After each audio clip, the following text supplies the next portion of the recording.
What's up, watch friends? Welcome to another episode of Talking Timepieces with Tony. Today I am wearing my Omega SMP 300 on the original strap that I put back on. Cool, awesome. So today we're going to be talking about, well, it's a question and answer and then basically a story about how my Rolex DateJust got stolen. Right on, so just let's roll the intro and we'll talk about it. You're watching Timepieces with Tony. Talking Timepieces with Tony. You're watching Talking Timepieces with Tony. Yeah. All right, so the question that I have is from Stephen Haywood, and I didn't print this out, so I'm just going off of memory. I'll put the question up so you can see it. Basically, he's got a 40 millimeter Submariner that he bought in 2016. He's on the list with two different ADs for the 41 millimeter, and his question was, should he wear his Submariner into either AD, one knowing that he's already purchased a Submariner, and would they hold that against him because he's already got a Submariner and basically someone else would get one before he'd get another one because he already has one. And then the other AD, he has no spending history and he has the sub, but he bought it from this AD.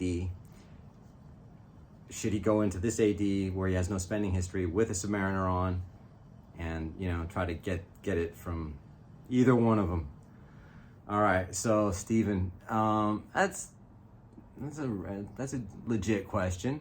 You bought this, first and foremost, you bought the Submariner like 2016, and that's almost a lifetime ago in a sense, right?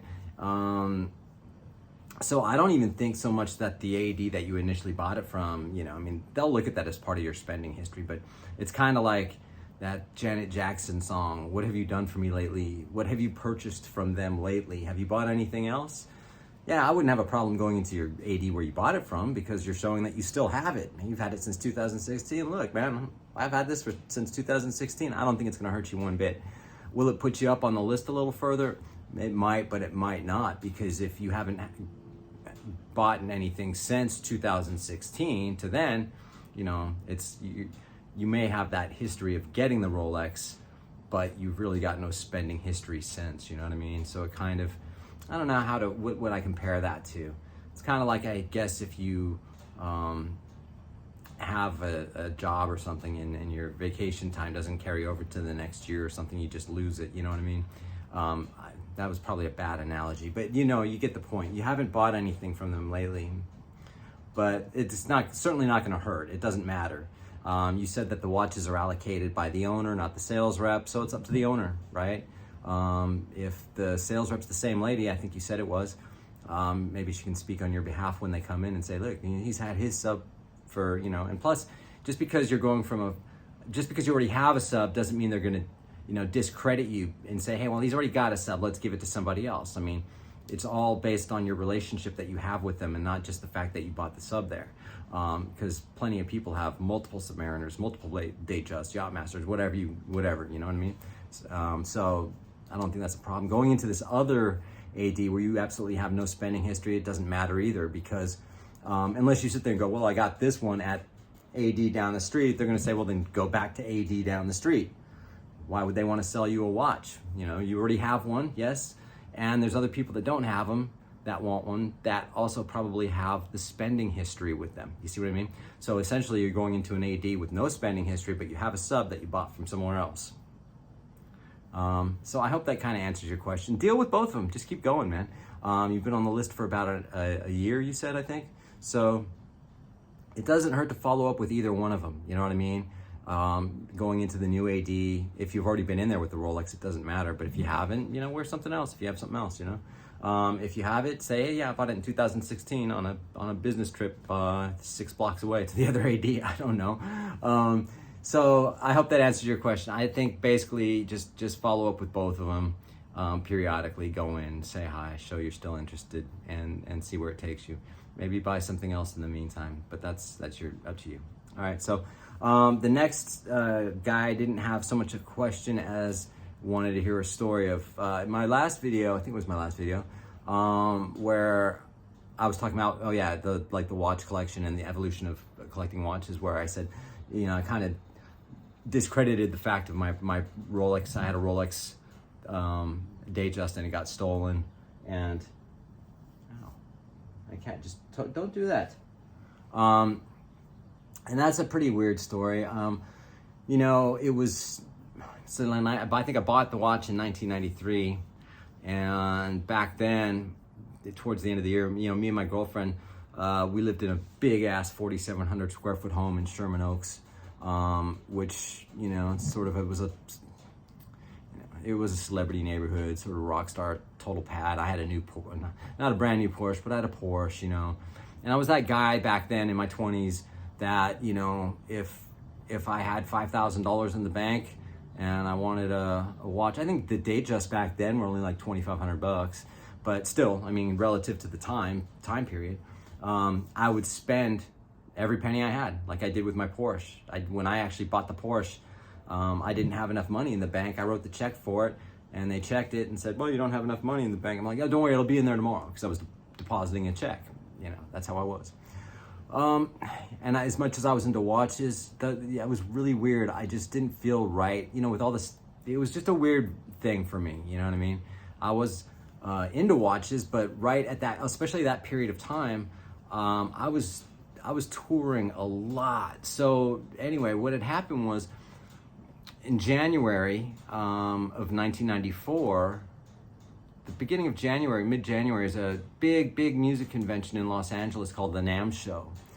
And it's where companies, it's a convention, music merchants that, show products and whatever. And there's a lot of rock stars there. And then also people that demonstrate the products. And, and I was actually demoing for an amplifier company and a guitar company, for the NAMM Show. So I had all this equipment set up in our big ass house in 94, and just on the Monday before the NAMM Show starts on a Wednesdays when, and it's at the Anaheim Convention Center, so it's massive, and then goes Thursday, Friday, Saturday, and Sunday, so 4 days, and then, but on the Monday of the 17th, January 17th of 1994, we had a massive earthquake on Martin Luther King Day. It was actually at 4:30 in the morning, and lost so much stuff, all of the equipment, especially the equipment that these amplifier companies gave me. They were like prototype amps, guard them with your life, be careful, smash, fuck, you're done. And so all that gear got messed up, and plus I was getting ready to not only play the NAMM Show, I was getting ready to go to Europe for a long tour. So, excuse me. So, anyway, managed to get everything, after the earthquake, kind of cleaned up. But the thing is, the earthquake was so big, it ripped the rebar of the house. Our house lifted out of the foundations, slammed back in, ripped all the gas pipes. All the houses in the neighborhood, like broken gas, but the whole neighborhood smelled like gas. And then our water shooting out the side of our house, and this whole nightmare just to get everything to, and this was just a few days before the NAMM Show. So having said that, we kind of called in some contractors to do a temporary fix, but the house got red tagged because of the earthquake. Sherman Oaks, actually, it was the Northridge earthquake, but Sherman Oaks, which is just down the street from Northridge, got hit harder than Northridge because Northridge is built on rock, so it's more solid ground, whereas Sherman Oaks is more sand, and so it turns into liquefaction. It's not as strong, so just so many buildings came down, fires and all kinds of shit. It was fucking scariest thing I ever been through at 4:30 in the morning. But anyway, so because I was not only playing these shows, plus getting ready to go to Europe, we had to move out of the house. So my girlfriend ended up staying with some friends. I moved into a tiny little apartment in Tarzana.